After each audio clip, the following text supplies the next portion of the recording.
बहुत ही heart touching story. पसंद आए तो प्लीज शेयर जरूर करना।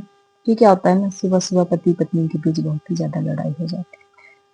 लड़ाई इतनी ज्यादा बढ़ जाती है कि पति कहता है कि मुझे तेरी जरूरत नहीं है, तू बस इस घर से निकल जा। पत्नी भी कहती है कि मैं भी यहाँ एक पल नहीं रहना चाहती।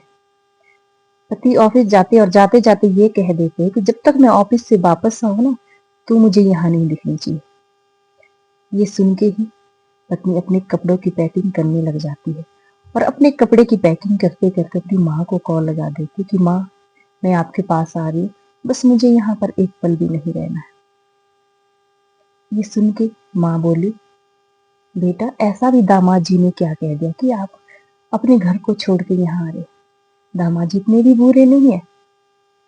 बेटी कहती कि माँ, आपके दामाद जी ने जो मुझे शब्द कहे ना, मैं अब एक पल भी यहाँ नहीं रुकना चाहती, बस मैं आपके पास आ रही हूँ। माँ कहती कि बेटा, लड़ाई हर पति पत्नी के बीच होती, क्या आपके पापा और मेरे बीच लड़ाई नहीं होती? तो इसका मतलब ये थोड़ी है कि मैं अपनी मायका में जाके बैठूं। माँ कहती है आप और दामाद जी आपस में समझौता कर लो। ये सुन के ही बेटी बहुत ही ज्यादा दुखी होती है और माँ फोन काट देती है। माँ के फोन काटते ही बेटी जोर जोर से रोने लगती है कि माँ से मुझे ऐसी उम्मीद नहीं थी कि मेरी माँ भी ये कहे। जोर जोर से रोने लगती है। जब रोने के बाद उसका मन थोड़ा हल्का हो जाता है, तब उसे एहसास होता है कि सुबह जो लड़ाई हुई थी, उस लड़ाई में थोड़ी सी गलती मेरी भी थी। अगर मैं चुप रहती तो शायद लड़ाई इतनी ज्यादा नहीं बढ़ती। उसे एहसास हो जाता है कि जितनी गलती मेरे पति की थी, उससे कहीं ज्यादा मेरी भी थी। अब वो सोचती है कि जब मेरे पति शाम को वापस आएंगे, मैं उनके पसंद का खाना बनाऊंगी।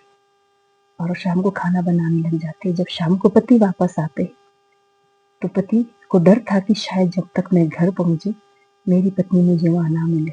लेकिन अपने पत्नी को घर में देखते वो मन ही मन बहुत ही ज्यादा खुश होते हैं। शाम को दोनों खाना खाने बैठते हैं। जब दोनों खाना खाने बैठते हैं तो पति कहते हैं कि सॉरी, सुबह के झगड़े के लिए मैं आपसे माफी चाहता हूँ। पत्नी भी कहती है कि जितनी गलती आपकी थी, उससे कहीं ज्यादा मेरी भी थी, मुझे भी माफ कर दीजिए।